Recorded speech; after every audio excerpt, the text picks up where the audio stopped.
Rĩrĩ thirikari ĩrutanĩirie gũkinyeria Kenya njanjo cia COVID-19 rĩu bũrũri-inĩ wamũkĩrĩte njanjo 795 mũthemba wa Pfizer kuma Rũraya. Njanjo ici ciamũkĩrirwo kĩharo-inĩ kĩa ndege kĩa Jomo Kenyatta kũrĩa cigũtwarwo thitoo-inĩ kenda cia mĩena ĩtiganĩte ya bũrũri. Now, the fourth type of COVID-19 vaccine being deployed in our country, and with these consignments we now have received a total of over 6.3 million doses of assorted vaccines. Hinya wa njanjo ĩno nĩ wa thikũ 28 na kwoguo cigũtwarwo ceceni-inĩ iria cirĩ na ũhoti wa kũhe andũ 500 o wiki nĩguo gwĩthema gũcithũkangia kana kwananga, gũkũ ceceni cia ũheani cikĩririkanio kwamba kwandĩka marĩtwa na maũndũ ma mũndũ ũrĩa ũraheo njanjo matanamũtheca.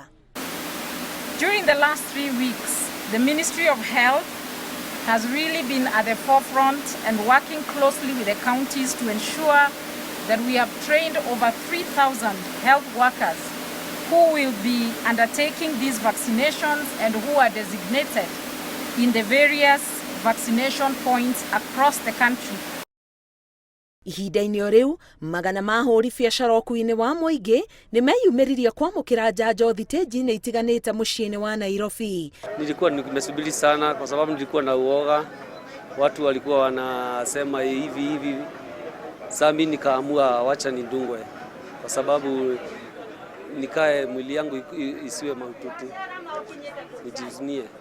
Mĩhang'o ĩno ĩtabanĩtio nĩ rũhonge rwa ũgima wa mwĩrĩ manyitanĩire na rũhonge rwa NMS a ũndũ ũmwe na ngwatanĩro ya ene matatũ na igũtwarithio na mbere o nginyagia tarĩki 19 mweri ũyũ. Ithimi cia ica ikuhĩ cionanĩtie andũ 448 nĩo manyitĩtwo nĩ COVID-19. Andũ 700 nĩ mahonete no angĩ 4 magakua. Arwaru 1,472 a COVID-19 marĩ thibitarĩ makĩrigitwo. Ngĩribotera Inooro TV, Getwo Karo Kinyugo Mwaura.